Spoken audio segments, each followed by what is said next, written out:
Hello ladies and gents, welcome to the channel. Here we are in the FSS 727 200 freighter. This is the new update that came out recently. Let's see, 1.0.5, and one of the things they said is that they tweaked a bug where the CIVA INS would not update correctly. And I have been trying over the last, 2-3 weeks to get a correct position update out of this thing, and being very frustrated. And also finding that very, very few, if any, people on the internet seem to be interested in trying to update the INS either. So it's very hard to find resources or anyone on the internet who actually can help me. So I'm going to make this video. It's a little bit different than other videos, just to see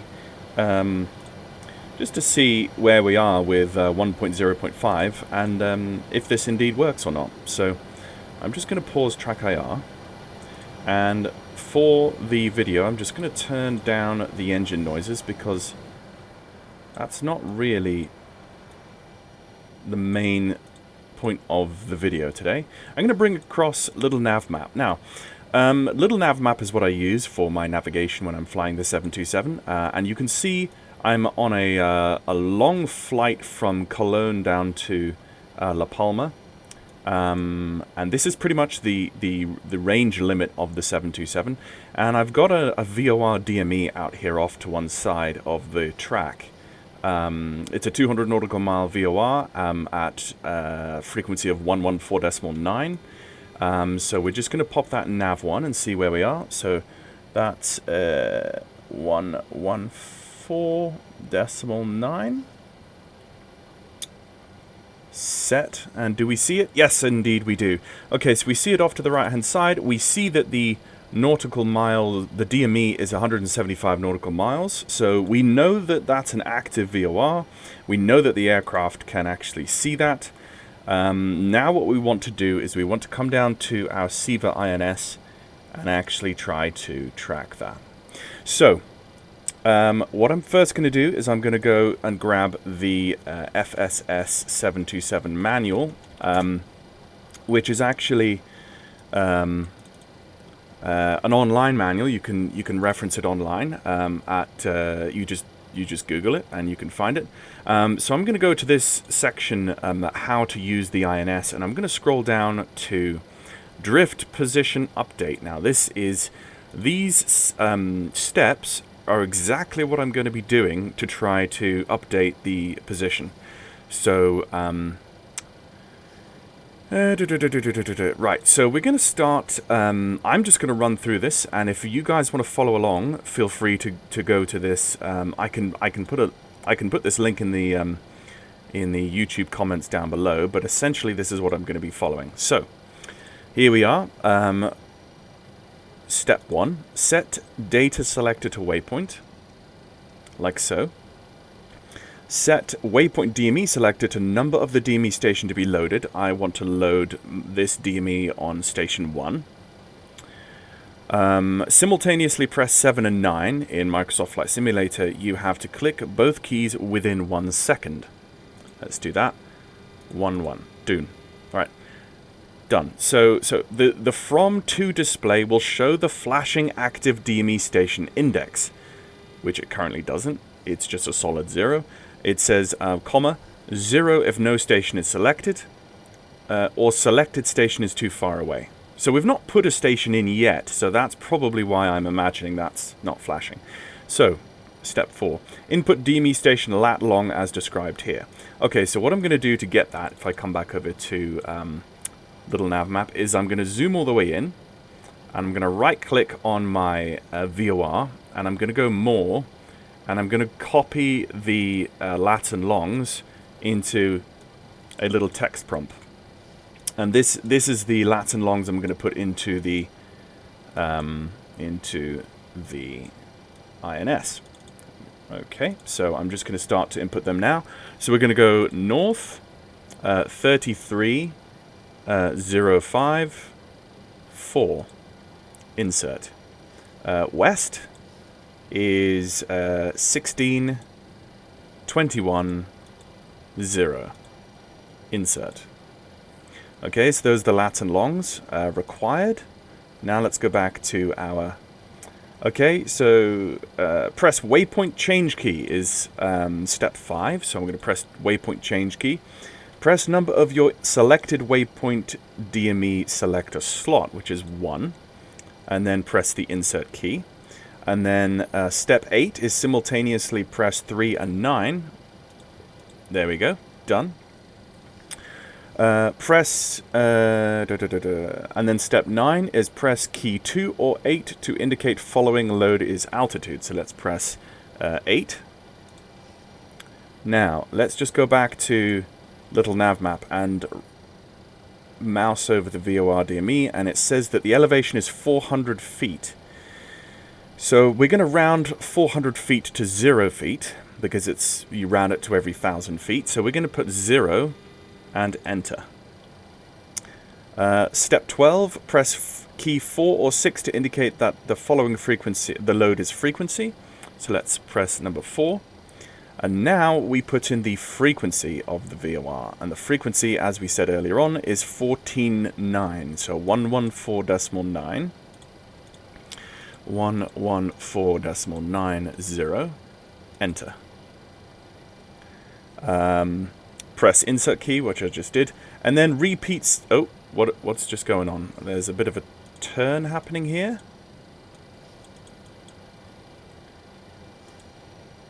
Oh, maybe if I now that I've done that, that's step 14. Step 15, repeat step 2 to 12 for each DME station. I want to go over to... That's gone down to 8.4. It was at 9.4 when I began, which is interesting. There was a slight course correction. You saw the shadow change on the... You saw the shadow change in the aircraft bank as I hit insert. So, if I keep my... I'm just going to keep my camera set to here so we can watch that. And if I drag over... Yes, so as soon as I hit that button, there was a course change, which was not related to any waypoint change. So the aircraft immediately, you see it's been flying off track.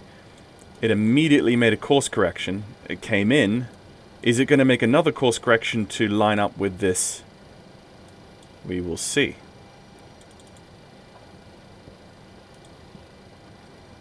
I am very interested to see. I did try this yesterday. I am interested to see if this actually goes to 7.4, 6.4, 5.4, 4.4, 3.4, 2.4, 1.4, and 0.4. Was it at 9.4? Or I'm just going to have to scale back on the video now. I should have double checked that before I started.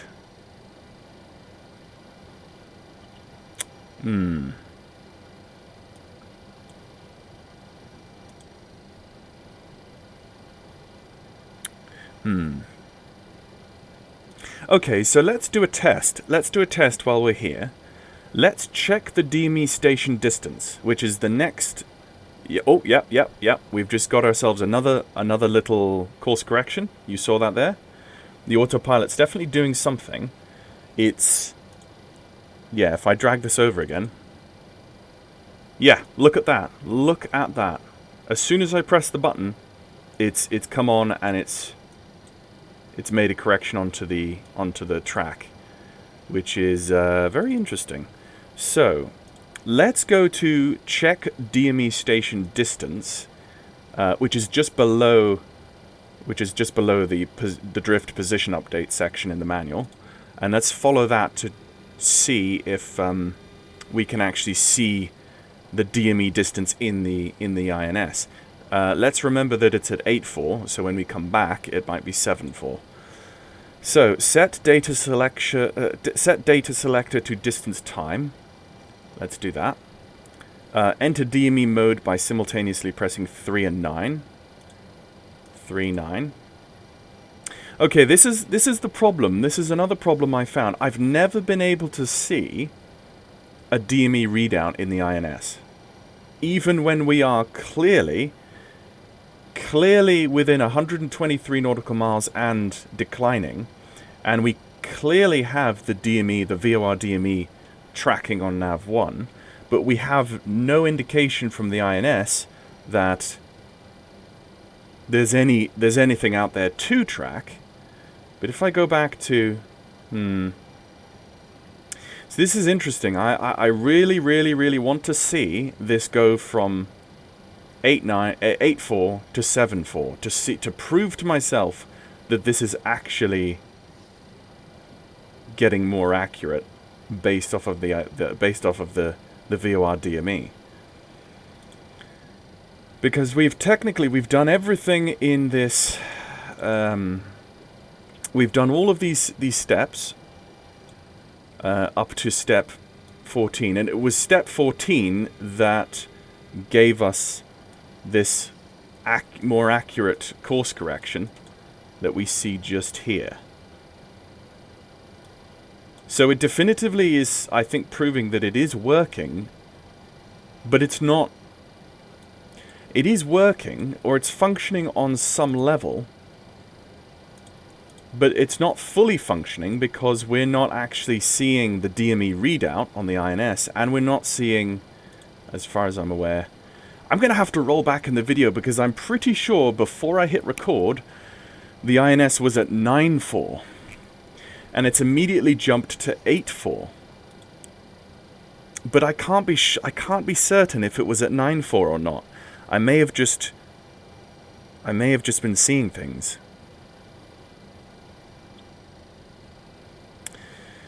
Which is a bit weird. I'm going to have to sit and watch this. But anyway, I'm just going to keep my view set like so. I'm going to pause track IR so that you can see down in the box 8.4, and you can see that time will pass because you'll see the clouds go by. And I'm just going to leave the video to play. And I'm going to fast forward this section to see if, and when I get to the top of descent, we'll see if we've actually got a more accurate INS. So, I'll be back in a second.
Hello ladies and gents, I'm back. So I have just, actually, this is quite funny.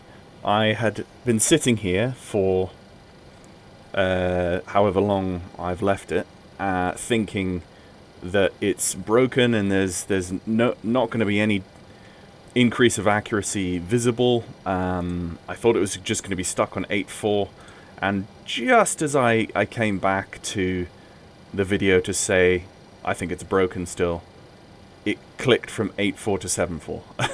So it is in fact realigning. If I show you where I am, so if this was the point, let me just see if I can measure. Oh, this was the point from which I initiated the update, and this is how far I've run.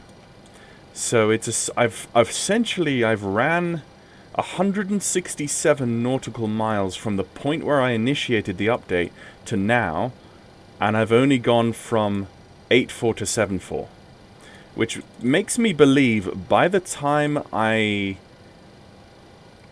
probably won't have fully aligned the INS before I am outside the influence of the VOR, which is a bit sad, because if you were doing a longer leg and you did need, you know, an accurate INS for going transatlantic, let's say this was the Shannon VOR and you were going on a transatlantic hop in the 707, obviously that's hypothetical because that's not what we're flying, but essentially the INS system should,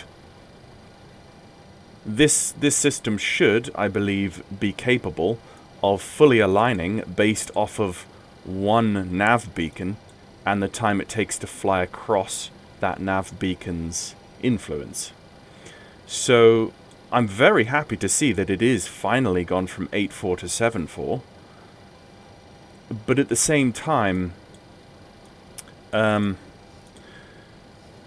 still don't feel it's quite right. I feel like it needs a bit more work still. So you can see that we are still tracking the VOR, DME and NAV1. We are at 105 miles and counting up because we're now moving away from the VOR. So let's come down here and let's see if we can try and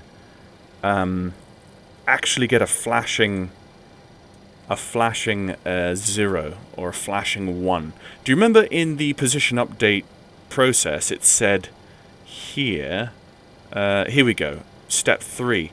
Simultaneously press 7 and 9. The from to display will show the flashing active DME station index. That's what I want to see.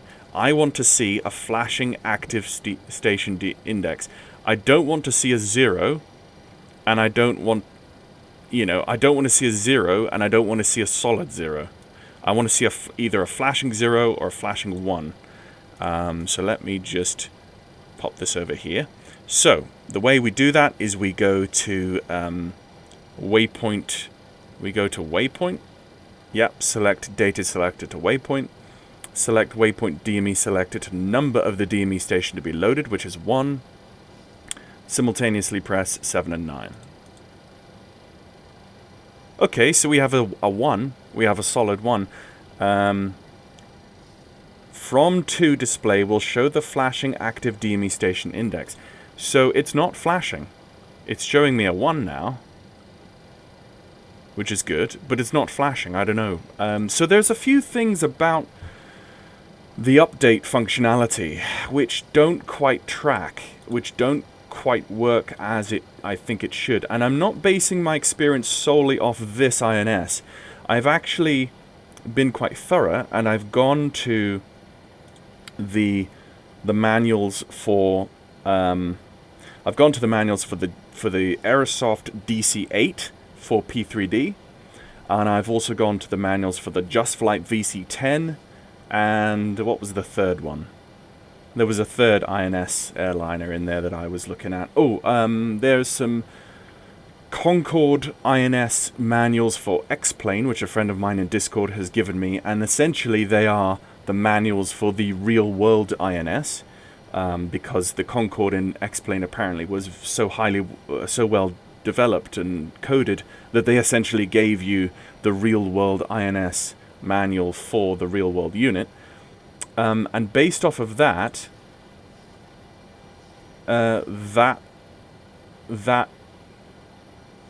step 3 that we were looking at, as it's even stated in this manual, it should be flashing. And also, if I go down here, this process of, let's try this one more time before I turn off the video. This process, set data selected to distance time, set waypoint DME selected to desired station, and then set DME mode by simultaneously pressing 3 and 9. So let's do that. So let's go distance time. Let's go enter DME mode by pressing 3 and 9, like so. Boom. No DME readout. So this isn't working either. So there's still functions that are not quite correct, although having said that, I am happy now that I am able to actually begin updating the INS, albeit it seems to be very, very slow if it's only gone from 8.4 to 7.4 in that length of time. But having said that, if I go finally back to a little nav map, since it seems like it's coded to immediately gain 100% updated abilities, as soon as you press that button, it immediately turned onto track and held that track as if it's at 0.4 instead of 8.4. So there's still things that aren't accurate, I feel. That's the upshot of this video. I hope it's not a terribly long video for those of you who are interested.